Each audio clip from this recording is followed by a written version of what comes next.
Ciao amici, buona dia a tutti. Sto tagliando dei pomodorini e guardate un po' cosa devo fare. Un bel sughetto al tonno con delle olive, un po' di basilico e aglio. Tortiglioni come pasta, potete usare anche un'altra pasta corta, quello che volete, ma a me oggi piace fare i tortiglioni, mi è venuta voglia del tortiglione e quindi lo faccio.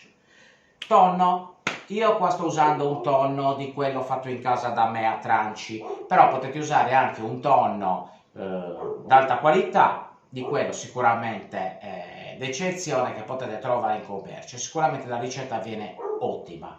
Fulvio, il modo di pispormi a baulai è il mio cane. Ci vediamo più tardi per l'assaggio. Mi raccomando, iscrivetevi al canale e poi soprattutto schiacciate la campanellina per tutte le novità. Intanto io continuo a tagliare i pomodori e ci vediamo più tardi. Fulvio! Intanto continuo a tagliare i pomodori in modo grossolano perché vanno poi cotti per bene. Taglio anche le foglie di basilico, ecco qua, le poggio sui pomodori così aromatizzano un po', lo spicchio d'aglio in camicia ben spaccato e adesso preparo il tonno. Come ho detto, conservo l'olio extravergine d'oliva del tonno stesso, che è ricchissimo di proprietà ed erroneamente a volte si butta. Poi soprattutto se è tonno di quello fatto in casa e con oli di qualità, di alta qualità. Guardate questo tonno che non è per niente imbevuto d'olio, è molto magro all'interno. Questa è la particolarità di avere dei tonni appunto di qualità che possono anche trovarsi in commercio. Comunque una padella abbastanza capiente e faccio soffriggere l'aglio un po' nell'olio stesso del tonno. Una volta che ha raggiunto la temperatura, senza farlo dorare più di tanto, metto il pomodoro, per ora senza basilico, che aggiungerò in un secondo tempo. Ecco qua, quindi lo faccio sudare per bene in modo così da cominciare a creare il fondo. Mi preparo anche il tonno, aggiungo un po' di sale al pomodoro, dopodiché una volta che il pomodoro ha sudato aggiungo le olive con il basilico.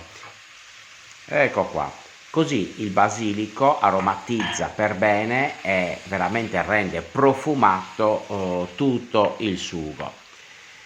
Una volta che si è creato un po' di fondo, adesso posso aggiungere il tonno. Questo tonno, ovviamente quei tonni di qualità fatti a tranci eccetera, non temono la cottura, quindi possono tranquillamente essere passati nel sugo, soprattutto questo tonno fatto in casa che è abbastanza corposo, quindi non teme assolutamente il fatto di rimanere in padella.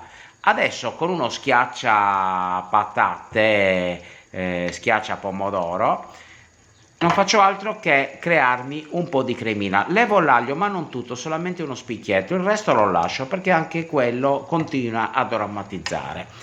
Con il schiacciapatate, come avete notato, non faccio altro che tagliuzzare anche le olive, così ancora di più si aromatizza il tutto.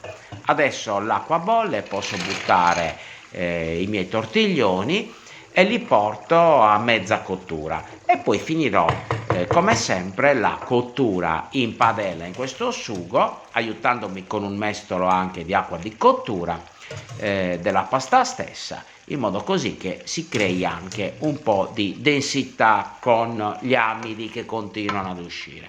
Ecco qua, è uno spettacolo proprio. Aggiungo adesso un mestolo di acqua di cottura per ultimare la pasta, quindi una volta addensata, una saltata a fuoco spento e si impiatta. Un bel piatto per l'assaggio, un bel po' di sughetto sopra.